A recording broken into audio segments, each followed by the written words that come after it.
Hello students, welcome to our YouTube channel commerce with Kanaujia ma'am. Students, ये जो हमारी आज की वीडियो है, ये है चैप्टर नंबर 4 की पार्ट नंबर 3 वीडियो। पार्ट 2 इस चैप्टर के आ चुके हैं हमारे चैनल पर ह्यूमन रिसोर्स मैनेजमेंट सीरीज़ के अंदर।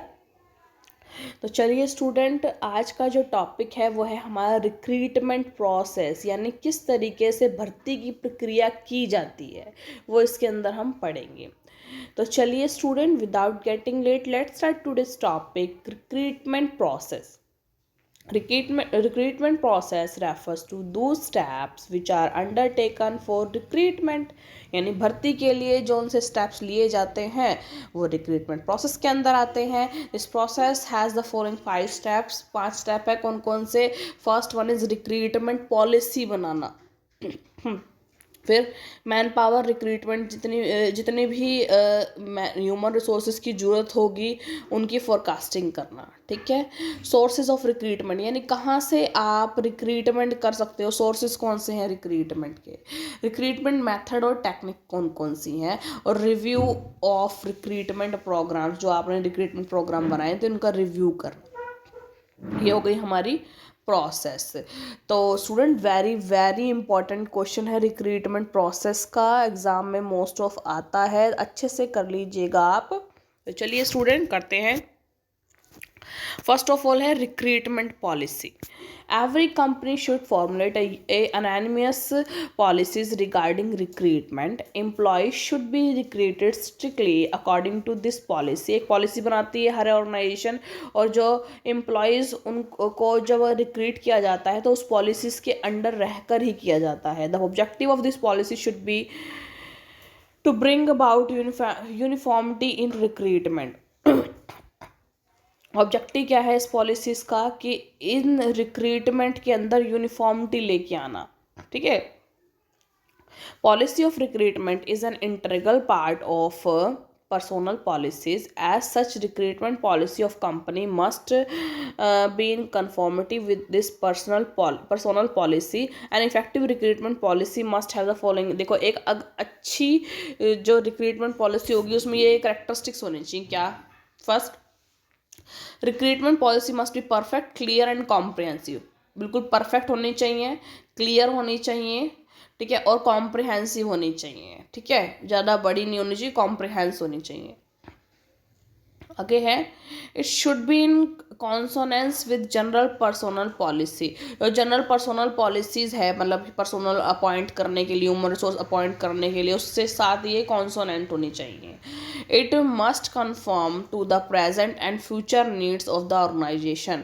ऑर्गेनाइजेशन की अभी की नीड कौन सी है और आने वाले टाइम में क्या क्या नीड हो सकती है उसको कन्फर्म करने वाली होनी चाहिए।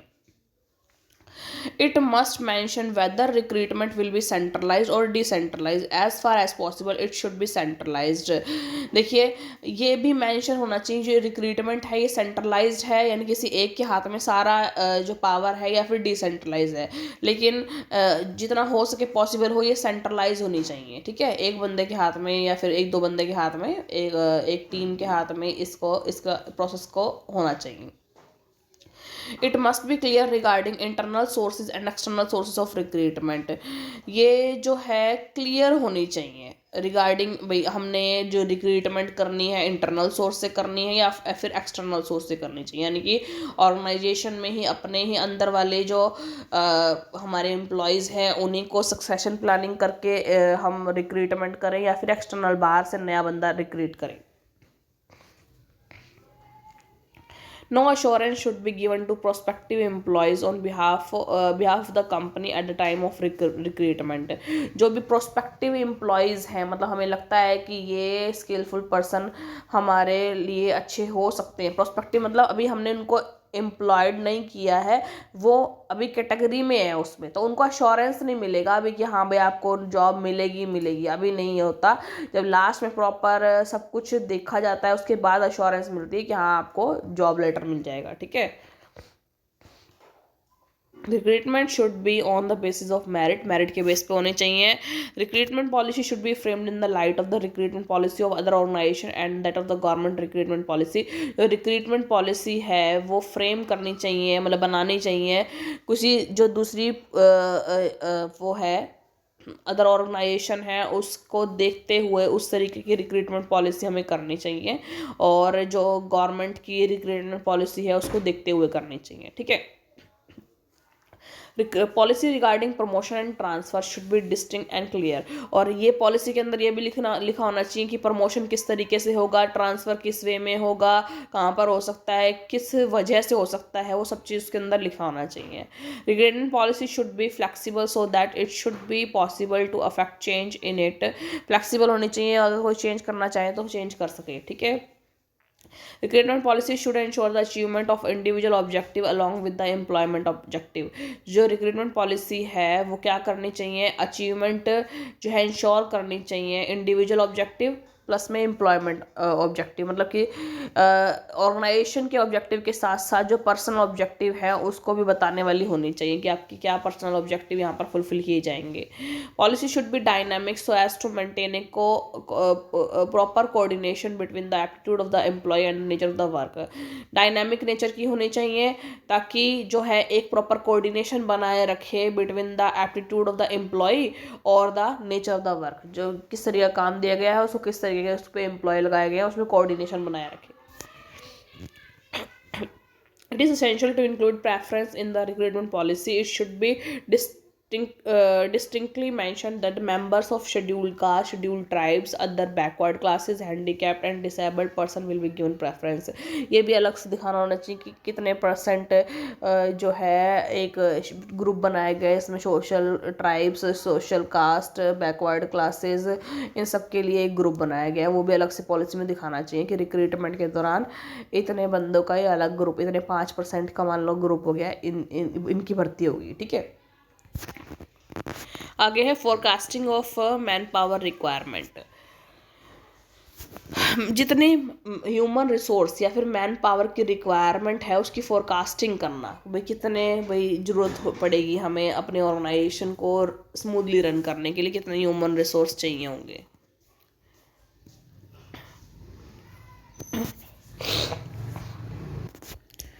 देखिए, on the basis of man power planning company makes estimate of right kind and right quantity of man power required. देखिए, मैन पावर प्लानिंग के बेस पर कंपनी का एस्टिमेशन लगा लेती है कि कितने हमें मैन पावर चाहिए, कितने ह्यूमन रिसोर्स चाहिए और कितनी क्वांटिटी में चाहिए और किस टाइप के यानी किस क्वालिटी के चाहिए, कौन सी क्वालिफिकेशन के लोग किस जो है सीट पर बैठने के लिए एलिजिबल है. Finally, in consultation with the line manager, job description and man specification are determined. job description निकाला जाता है, हमने पढ़ा था पिछले जो हमारी वीडियो के अंदर. job description क्या होता है, job specification क्या होता है. job description के अंदर जॉब की सारी एक्टिविटीज़ लिखी जाती है कि इस जॉब के अंदर क्या क्या काम किए जाएंगे, और job specification या man specification के अंदर ये लिखा जाता है कि जो मिनिमम जो क्वालिफिकेशन है एक पोस्ट को भर्ती कराने के लिए, रिक्रूट कराने के लिए वो क्या रहेगी. ठीक है, वो स्पेसिफिकेशन या क्वालिफिकेशन आ जाती है उसके अंदर. Job description gives full information regarding the nature of the job. Man specification indicate what should be the minimum mental and physical qualification of an employee to perform a given job properly. मैंने आपको बता दिया है. On the basis of our description, right man can be appointed on the right job. इसके base पर एक सही बंदा सही जॉब पर अपॉइंट किया जाता है. थर्ड है सोर्सेज ऑफ रिक्रूटमेंट. देखिए, सेकंड हमने पढ़ा forecasting of man power requirement. Forecast कर लिया हमने भाई कितने लोग चाहिए हमें और कौन कौन सी क्वालिफिकेशन वाले चाहिए, यानी जॉब डिस्क्रिप्शन बन गया और जॉब स्पेसिफिकेशन बन गया. अब है सोर्सेज ऑफ रिक्रूटमेंट, यानी कि हम कि कहाँ से रिक्रूटमेंट कर सकते हैं. दो टाइप के सोर्सेज होते हैं रिक्रूटमेंट के, एक होते हैं इंटरनल सोर्सेज, एक होते हैं एक्सटर्नल सोर्सेज. इंटरनल सोर्सेज में क्या होता है, हम अपने ऑर्गेनाइजेशन के अंदर से ही जो एम्प्लॉयज़ हैं उनको ट्रांसफ़र करके या फिर उनको प्रमोशन करके एक पोस्ट को फिल कर सकते हैं, वो होता है इंटरनल सोर्स. और जब हम किसी पर्सन को बाहर से अपॉइंट करते हैं एज अ न्यू एम्प्लॉय, तो वो कहलाता है एक्सटर्नल रिक्रूटमेंट। तो देखो पढ़ लेते हैं इसके बारे में। फर्स्ट पढ़ेंगे internal sources. Present working force in the organisation is called internal sources. A good recruitment policy is one that gives preference to the existing employees to fill the vacant jobs in the organisation. एक good recruitment policy होती है कि जो हमारा ही employ है उसी को पहले चांस दो कि वो वैकेंट पोजिशन को, जॉब को भर दे। ठीक है। External sources are tapped only when capable employees are not available from internal sources. External sources को तभी लेके आए, मतलब बाहर से एक बंदे को तभी अपॉइंट करें जब आपको ऐसा लगता है कि हमारी ऑर्गेनाइजेशन में इस स्किल का पर्सन है नहीं, तभी जाके आप एक्सटर्नल सोर्सेज पे आएँ। Promotion, transfer and demotion of existing employee in the organization constitute main internal source of recruitment। तो internal source of recruitment मैंने बताया था आपको, प्रमोशन के थ्रू, यानी कोई पर्सन हमें लगता है स्किलफुल है और उससे ऊपर वाली पोस्ट खाली है तो उसको प्रमोट कर दिया जाएगा। ठीक है। ट्रांसफ़र, अब अभी लगता है कि इस डिपार्टमेंट में बंदे ज़्यादा हैं, दूसरे डिपार्टमेंट में एक बंदे की ज़रूरत है, तो ट्रांसफ़र के थ्रू से उस डिपार्टमेंट में भेज देना और वहाँ से मतलब इंटरनल ही हमने क्या कर दी, भर्ती कर दी, तो वो क्या कहलाता है, ट्रांसफ़र। डिमोशन होता है, हमें लगता है कि ये पर्सन में इतनी स्किल्स नहीं है जो कि इस पोजीशन को संभाल सके, इससे नीचे वाली पोस्ट खाली है तो हम इसका डिमोशन करते हैं। ठीक है। Beside the existing permanent employees, temporary and retired employees and also the dependent of the deceased employees are also included in the internal sources। देखो अपने ऑर्गेनाइजेशन में काम कर रहे बंदे, उनके अंदर तो प्रमोशन, ट्रांसफर, डिमोशन लग जाएगा। ठीक है। रिक्रूटमेंट की जो भी प्रक्रिया है, और भी क्या होता है, परमानेंट जो हमारे एम्प्लॉयज़ हैं वो एग्जिस्टिंग, वो पर टेम्परेरी और रिटायर्ड। मान लो कभी कभी हम किसी बंदे को 1 साल के लिए हायर कर लेते हैं, वो होता है टेम्परेरी पर्सन। ठीक है। और रिटायर्ड पर्सन कौन से होते हैं, जो हमारे यहाँ जॉब करते थे लेकिन अब वो रिटायर हो चुके हैं। और जो कई बार होता है कि जो काम कर रहे हैं हमारे यहाँ उसके डिपेंडेंट पर्सन भी होते हैं, उनका बेटा हो गया, उनका भाई हो गया, ऐसा कुछ कोई भी हो गया, उनको भी हम इंटरनल रिक्रूटमेंट के अंदर लेंगे। ठीक है। Thus internal sources of recruitment are divided into following parts। देखो अब जो मतलब कि अगर हमें अपने ऑर्गेनाइजेशन के अंदर से ही रिक्रूटमेंट भर्ती करनी है तो उसके भी आगे पार्ट है। फर्स्ट है जो हमारे परमानेंट वर्किंग एम्प्लॉयज़ हैं, यानी परमानेंटली हमारे साथ काम कर रहे हैं, उनको हम प्रमोशन, ट्रांसफ़र और डिमोशन के थ्रू इंटरनल रिक्रूट कर सकते हैं। ठीक है। टेम्परेरी वर्किंग एम्प्लॉयज़ ये कभी कभी आते हैं, यानी कि कुछ 3-4 महीने की ज़रूरत है किसी एम्प्लॉय की तो हम उसको रख लेते हैं, तो बट काम तो हमारे साथ करते हैं चाहे वो टेम्परेरी रूप में करें। तो कभी हमें जब ज़रूरत पड़ती है, यानी कि जब हमें लगता है कि ये पोस्ट वैकेंट हो गई है, तो अगर हम उस टेम्परेरी वर्कर को अगर हम अपने इधर रिक्रूट कर लेते हैं तो वो भी इंटरनल सोर्स ऑफ रिक्रूटमेंट के अंदर आता है। हमारे रिटायर्ड एम्प्लॉयज़ जो रिटायर हो चुके हैं ऑर्गेनाइजेशन से, लेकिन अगर हमें ज़रूरत पड़ती है कि हमें ये पोस्ट वैकेंट है तो थोड़े टाइम के लिए रिटायर्ड पर्सन भी उस पोस्ट को संभाल लेते हैं, वो भी हो गया इंटरनल रिक्रूटमेंट। आगे डिपेंडेंट ऑफ डिसीज्ड एम्प्लॉय, अगर हमारे कोई ऐसे एम्प्लॉयज़ जो अब नहीं रहे हैं, उनकी डेथ वगैरह हो गई है, तो उनके जो डिपेंडेंट, उनके बच्चे या फिर उनके भाई बहन कोई है, उनको भी हम एज अ एम्प्लॉय रिक्रूट कर सकते हैं, इंटरनल रिक्रूटमेंट के अंदर ही आएगा वो। ठीक है।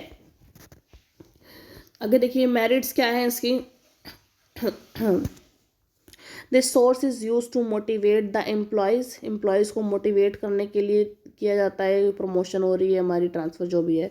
It boost the morale of the employees के मोरल को इंक्रीज करता है। As against external sources, internal sources are consider more suitable. ये ज़्यादा सुटेबल ये होते हैं अगर हम कंपैरिजन करें एक्सटर्नल इंटरनल में। तो it encourage the spirit of loyalty in the employees हमारे लॉयल बनेंगे इसकी वजह से। It and develop the spirit of belonging among the employees ये सोचेंगे कि वो भाई हमारी ऑर्गेनाइजेशन से बिलोंग करते हैं, तो बिलोंगिंगनेस की भावना बढ़ेगी।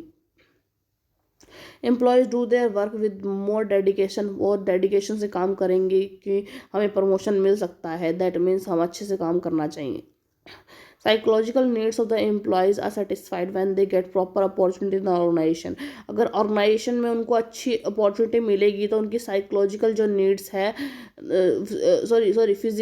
फिजिकल साइकोलॉजिकल जो नीड्स हैं वो उनकी पूरी होंगी, सेटिस्फाई होंगी। Employees get promotion and more income. Employees को ज़्यादा से ज़्यादा प्रमोशन मिलेगा और ज़्यादा से ज़्यादा इनकम मिलेगी। लो कॉस्ट ऑफ सिलेक्शन का कम कॉस्ट लगेगा क्योंकि इंटरनल रिक्रूटमेंट हो रही है। हमारे पास जो अवेलेबल एम्प्लॉयज़ हैं उन्हीं में से हम क्या कर रहे हैं, सिलेक्शन कर रहे हैं। Trade union remain satisfied. Trade union भी सेटिस्फाई रहेगी कि हमारे ही ऑर्गेनाइजेशन में से ही भर्ती की जा रही है।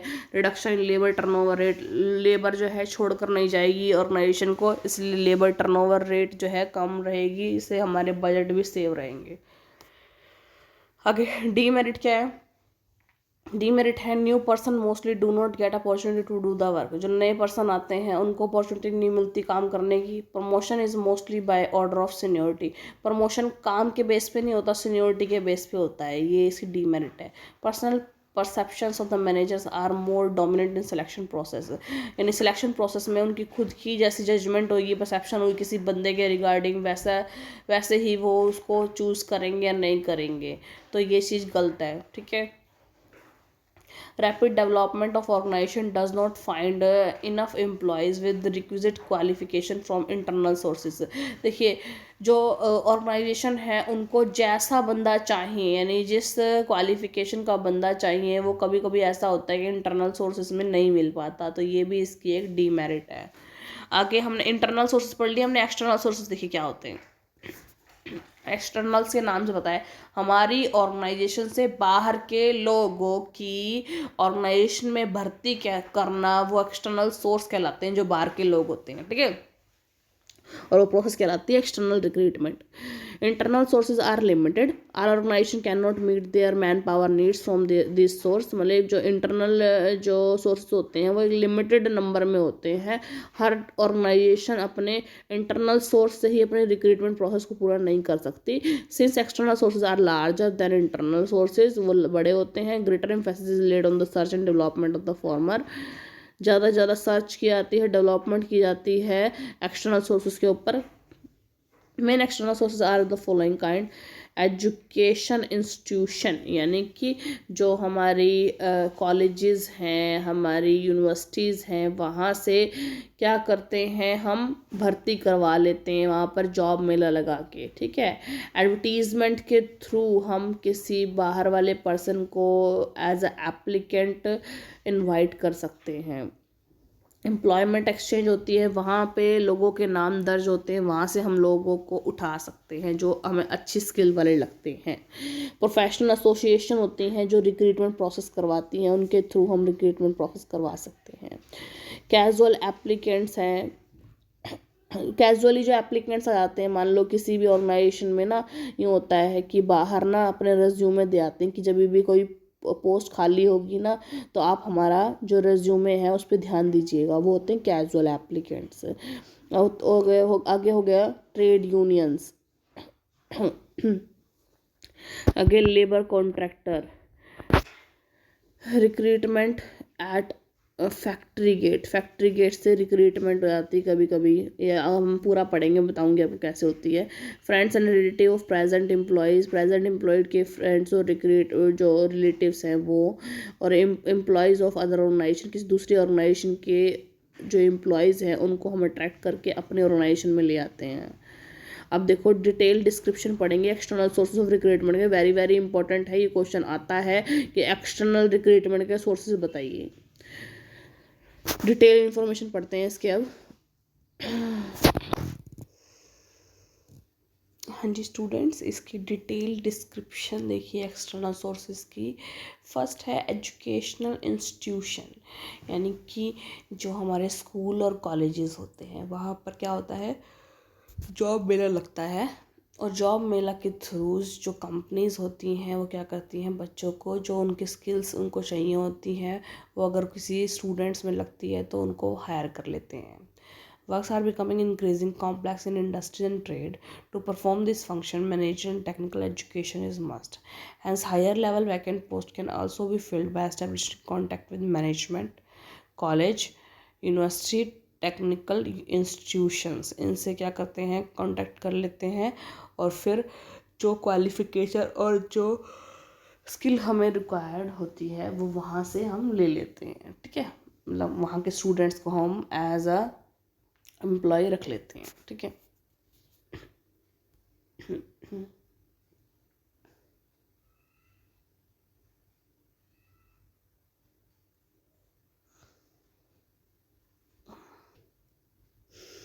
आगे देखिए स्टूडेंट, एडवर्टीजमेंट।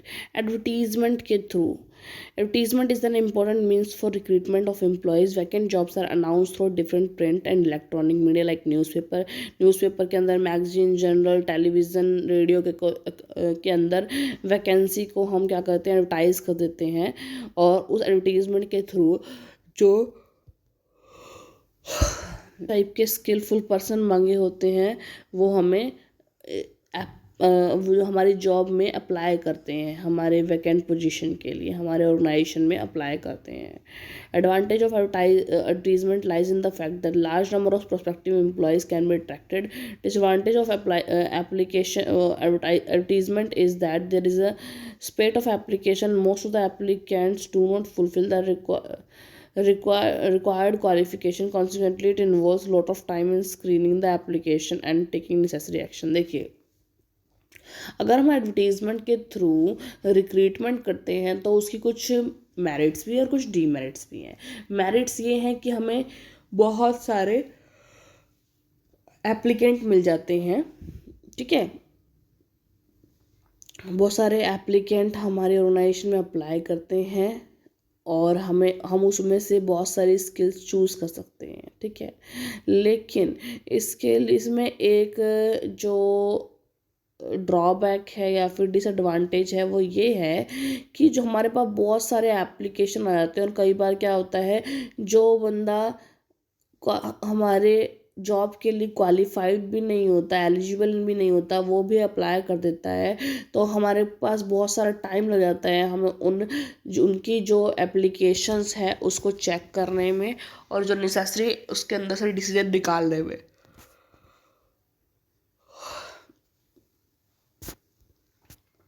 अगर एक्सेस में हमारे पास एप्लीकेशंस आएंगी, उनमें से चूज़ करना पड़ेगा, तो ये एक मतलब टाइम कंज्यूमिंग प्रोसेस हो जाएगी। आगे है एम्प्लॉयमेंट एक्सचेंजेस। एम्प्लॉयमेंट एक्सचेंजेस के थ्रू जो भी स्टूडेंट्स का नाम लिखा हुआ है या फिर जिन बंदों का नाम लिखा हुआ है वहाँ से आप वो उठा लेते हो, ठीक है। कि इन एम्प्लॉयमेंट एक्सचेंज में क्या होता है, अनएम्प्लॉयड जो पर्सनस हैं उनके नेम वहाँ पे रजिस्टर होते हैं, तो और उनकी एजुकेशन भी साथ में लिखी होती है। तो हमें जो स्किल्स और एजुकेशन अगर चाहिए वो वहाँ से हम देख के उन लोगों को उठा सकते हैं रिक्रूटमेंट प्रोसेस के लिए। Professional association also serve as a means for recruitment of employees. It is an appropriate source for the supply of the managerial, supervisory and technical employees. Professional association always keep a list of professional candidates. By contacting them, vacancies can be filled up. Professional association होती है किस चीज़ के लिए, vacancy करवाने वाली। उनके पास ना professional जो बंदे होते हैं, एजुकेशन जिनके पास पूरी होती है, स्किल्स ज़्यादा होती है, उनका नाम उनके पास रजिस्टर में मेंशन होता है। तो वो जो अगर हम प्रोफेशनल एसोसिएशन से कांटेक्ट करेंगे तो वो हमें अच्छे से अच्छा जो एम्प्लॉयज़ है वो प्रोवाइड करने की ट्राई करेंगे, ठीक है। आगे है casual applicants. Renowned institutions continue to receive casual applications from the candidates. Suitable employees can be selected from among these candidates as and when an vacancy occurs in organization. देखिए, कई बार casual applicants आ जाते हैं, कोई vacancy नहीं चल रही होती, फिर भी वो अपना रेज्यूमे दे जाते हैं कि जब भी आपको रिक्वायरमेंट होगी आप हमें कॉल कर लीजिएगा। तब जब जैसे ही वैकेंसी कोई आती है तो उन्हें हम कॉल करके बुला लेते हैं, ठीक है। ये हो गया कैजुअल एप्लीकेंट्स होती है ना। और नेक्स्ट है ट्रेड यूनियन। ट्रेड यूनियन के थ्रू भी एम्प्लॉयज़ और लेबर्स को हम क्या कर सकते हैं, रिक्रूट कर सकते हैं, क्योंकि ट्रेड यूनियन के पास ना एक लिस्ट होती है ऐसे लेबर और अनएम्प्लॉयड पर्सन की। तो हम अगर हमें वर्कर्स चाहिए और लेबर्स चाहिए तो हम ट्रेड यूनियन को भी कांटेक्ट कर सकते हैं रिक्रूटमेंट के लिए, ठीक है। आगे है labour contractor. They are an important source of recruitment in many industries. This contractor get work for the laborers. Organization can establish contact with them when needed. जो लेबर कॉन्ट्रैक्टर होते हैं उनके पास लेबर होते हैं जो अनएम्प्लॉयड होते हैं, तो अगर ऑर्गेनाइजेशन को लेबर की ज़रूरत पड़ती है तो वो लेबर कॉन्ट्रैक्टर से भी कांटेक्ट कर लेते हैं.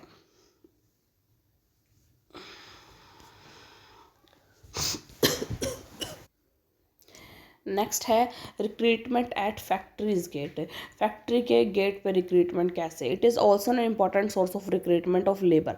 देखो जो फैक्ट्री के गेट पे अगर रिक्रूटमेंट के बारे में बात करते हैं तो वो रिक्रूटमेंट ऑफ लेबर के बारे में बात होती है. कई बार ऐसा होता है तो जो जो लेबर होते हैं जो अनएम्प्लॉयड है उनको पास कोई काम नहीं है, वो किसी फैक्ट्री के गेट के सामने जाके खड़े हो जाते हैं कि अगर फैक्ट्री में अगर कोई आज कोई वर्कर नहीं आया होगा या फिर कोई आज ज़्यादा काम है फैक्ट्री के अंदर तो हमें वो काम पे रख लेंगे, इसलिए वहीं से हम लेबर को उठा के उनकी रिक्रूटमेंट कर लेते हैं. It is also an important source of recruitment of laborers. Those desirous of work approach companies gate. If a regular laborer is absent from work on any day, किसी जो रेगुलर लेबर हमने रखी हुई है वो किसी दिन एबसेंट होते हैं, then selection can be made of suitable laborers as per requirement. तो जो बाहर खड़े होते हैं उसमें से जो भी रिक्वायरमेंट के तौर पे जो भी सही लगता है हमें उसको क्या कर लेते हैं, हम सेलेक्ट कर लेते हैं. Such an appointment is on daily basis. Daily basis पे होती है भाई, ऐसे नहीं कि अपॉइंट कर लिया तो हम तुमने रख ही हम अब हमने तुमको रख ही लिया. डेली बेसिस पे होती है, जब ज़रूरत हो गई या फिर कोई आया नहीं है तो हमें लेबर की ज़रूरत है तो हम रख लेते हैं. ठीक है. आगे देखिए रिक्रूटमेंट प्रोसेस कहाँ से हो सकती है. फ्रेंड्स और रिलेटिव्स ऑफ प्रेजेंट एम्प्लॉयज़. देखिए नेक्स्ट है friends and relatives of the present employees. यानी जो अभी हमारे पास प्रेजेंट एम्प्लॉयज़ वर्क कर रहे हैं तो उनके रिकमेंडेशन से उनके फ्रेंड्स और रिलेटिव्स को ऑर्गेनाइजेशन के अंदर इंटरव्यू के लिए बुलाना या फिर अप्लाई करवाना उनसे और फिर उनको रखना, वो भी रिक्रूटमेंट का एक प्रोसेस हो जाता है. आगे है एम्प्लॉयज़ ऑफ अदर ऑर्गेनाइजेशन. किसी और अदर ऑर्गेनाइजेशन के एम्प्लॉयज़ को अट्रैक्ट करके अपने ऑर्गेनाइजेशन में लेके आना. देखिए other competing organizations also serve as a main source. Company can get capable and experienced employees from these organizations.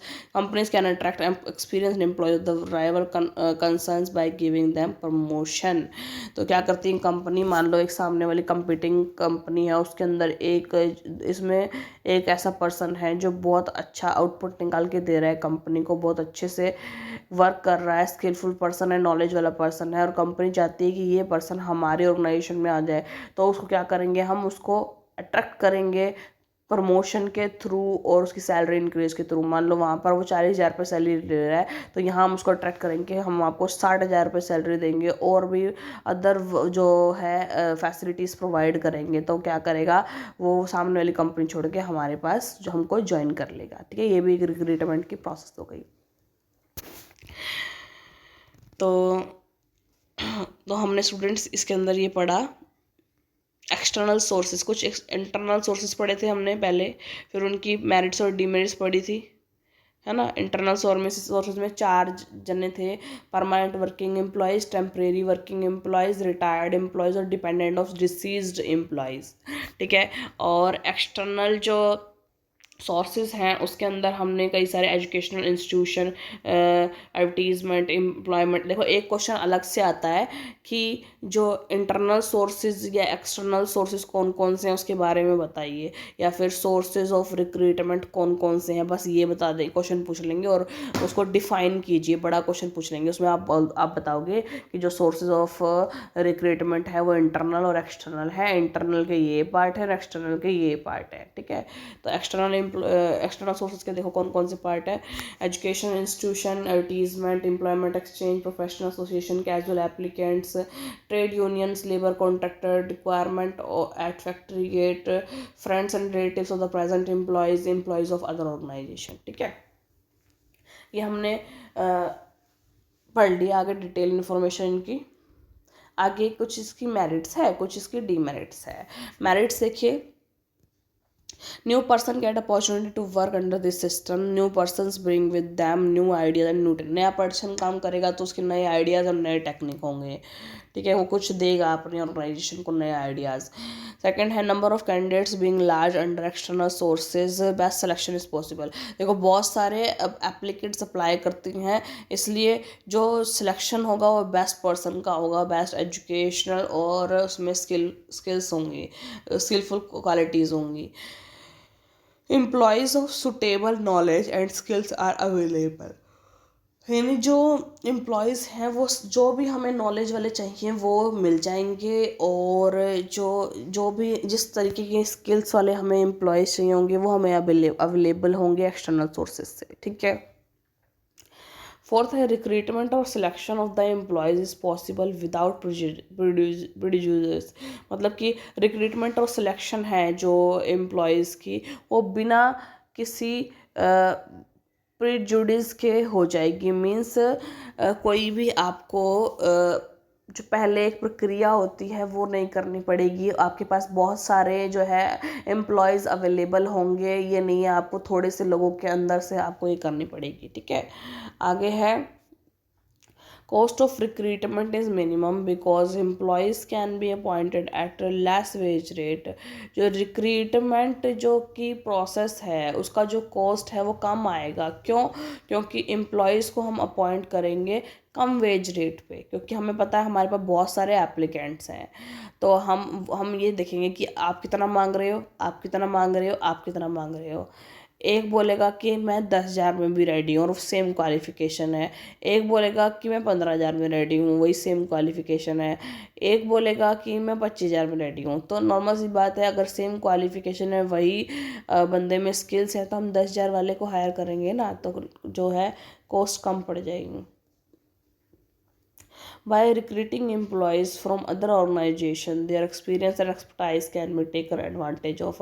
कोई ऐसे और एम्प्लॉयज़ को अगर हम सामने कम्पिटिटिव ऑर्गेनाइजेशन से एम्प्लॉय को रिक्रूट कर रहे हैं अपनी ऑर्गेनाइजेशन के अंदर, तो उनकी जो एक्सपीरियंस है और जो एक्सपर्टाइज है वो उसकी एडवर्टीजमेंट हमें मिलेगी, ठीक है.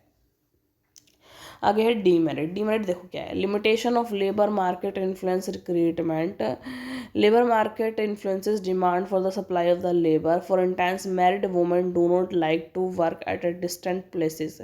देखो लेबर मार्केट में क्या होता है, अगर लेबर मार्केट से आप रिक्रूटमेंट करते हो तो वो हमारी जो रिक्रूटमेंट डिमांड को इन्फ्लुएंस करता है. क्योंकि एग्जांपल के लिए ले लीजिए, अगर एक मैरिड वुमन है वो दूर नहीं जाएगी, अपने जहाँ पर वो रहती है वहीं पे वो वर्क करना पसंद करेगी, ठीक है. Reputation of the company also affects external source of recruitment. Company की रेपुटेशन कैसी है वो डिपेंड करता है कि किस तरीके के जो कितने वो एप्लीकेंट्स अट्रैक्ट करती है और कितने नहीं. अगर अच्छी कंपनी है, उसकी रेपुटेशन अच्छी है मार्केट के अंदर, तो ज़्यादा से ज़्यादा एप्लीकेशंस वो रिसीव करेगी. और अगर अच्छी नहीं है तो लोग वहाँ पर जॉब करना पसंद नहीं करेंगे, इसलिए एप्लीकेशन कम रिसीव होगी.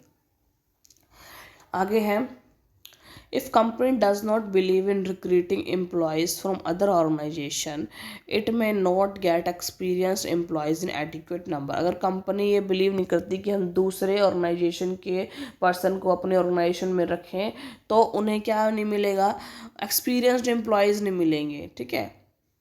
तो ये क्या हो गई इसकी डीमेरिट्स. आगे है रिक्रूटमेंट मेथड्स और टेक्निक. किस तरीके से हम रिक्रूटमेंट प्रोसेस करते हैं, कौन कौन सी टेक्निक्स और कौन कौन से मेथड को यूज़ करते हैं हम रिक्रूटमेंट करने के लिए. हाँ जी, रिक्रूटमेंट मेथड्स और टेक्निक ये भी एक अलग क्वेश्चन बनता है वैसे. जैसे कि इसके अंदर तो ये रिक्रूटमेंट प्रोसेस के अंदर दिया हुआ है, लेकिन अलग क्वेश्चन भी बनता है कि रिक्रूटमेंट मेथड और टेक्निक बताइए, है ना. देखिए कौन कौन सी टेक्निक है, कौन कौन सी रिक्रूटमेंट मेथड को हम यूज़ करते हैं. Recruitment method technique refers to that means by use of which a company may establish contact with prospective employee or candidate. एक ऐसी टेक्निक और मेथड जिससे कंपनी कांटेक्ट करती है अपने प्रोस्पेक्टिव आने वाले जो फ्यूचर में एम्प्लॉयज़ होने वाले हैं और कैंडिडेट हैं उनसे कांटेक्ट करती है। Its objective is to provide information about the organisation to prospective employees. का ऑब्जेक्टिव होता है कि हम अपने ऑर्गेनाइजेशन की इंफॉर्मेशन जो है प्रोस्पेक्टिव जो एम्प्लॉयज़ हैं उनको दें and to motivate him to apply for job, और उनको मोटिवेट करें कि आप अप्लाई करो हमारे ऑर्गेनाइजेशन के अंदर जॉब में। Managers make use of different methods to motivate internal and external candidates. Manager बहुत सारे मेथड को यूज़ करते हैं एक्सटर्नल और इंटरनल कैंडिडेट्स दोनों को अट्रैक्ट करने के लिए और मोटिवेट करने के लिए। रिक्रूटमेंट मेथड और technique is mainly divided into 3 parts: direct method, indirect method और थर्ड पार्टी मेथड। फर्स्ट है direct method. This method is recruiting the employees is adopted by most of the organization. Her organization most of ये method use करती है. Under this method, the company sends its manager to educational institution, professional and management colleges of the university and the universities. Manager furnish the prospective employees or candidates with complete information about the company. Manager जो होते हैं वो सारी information अपनी company की उनको provide करते हैं। डाउट्स इफ़ आर रिमूव्ड, अगर कोई डाउट होता है तो वो क्लियर किया जाता है। Direct personal contact with the candidates enables the managers to motivate them. Direct अगर हम जो भी हमारे कैंडिडेट्स हैं उनसे हम डायरेक्ट अगर मिलेंगे तो उनको मोटिवेट करने में ईजीनेस हो जाएगी। This days most of the companies have been using that method to fill vacant manager and technical post.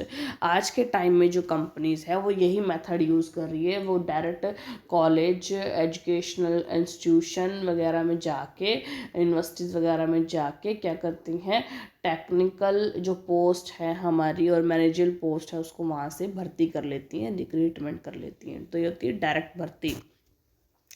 Indirect method क्या होता है? Under this method help of advertisement is sought. Use of advertisement for the recruitment of employees is the most prevalent method. Through prospective employees are given detailed information about the company and the job they are motivated to apply. Advertisement is considered a suitable method for recruitment of manager and technical employees. देखो direct method में जो manager है company का वो जाता है और directly candidate से मिलता है और उन कैंडिडेट्स को अपनी ऑर्गेनाइजेशन के बारे में बताता है। ठीक है, तो वो हो गया डायरेक्ट कॉन्टैक्ट। इनडायरेक्ट कॉन्टैक्ट क्या होता है? हम एडवर्टीज़मेंट दे देते हैं और एडवर्टीज़मेंट में ही अपनी कंपनी के बारे में सारा मोस्ट ऑफ जो इन्फॉर्मेशन चाहिए होती है वो दे देते हैं एडवर्टीज़मेंट के अंदर ही। और फिर वो एडवर्टीज़मेंट को पढ़ के जो है एप्लीकेंट्स हैं वो हमारी ऑर्गेनाइजेशन में अप्लाई करते हैं। तो ये होता है इनडायरेक्ट मेथड। इसके अंदर डायरेक्ट सामने हम कैंडिडेट्स को जाके अपने ऑर्गेनाइजेशन के बारे में नहीं बताते हैं। ठीक है, इनडायरेक्टली वे में वो एडवर्टीज़मेंट के थ्रू पढ़ लेते हैं हमारे ऑर्गेनाइजेशन के बारे में। ठीक है, ये हो गया इनडायरेक्ट मेथड। आगे है थर्ड पार्टी।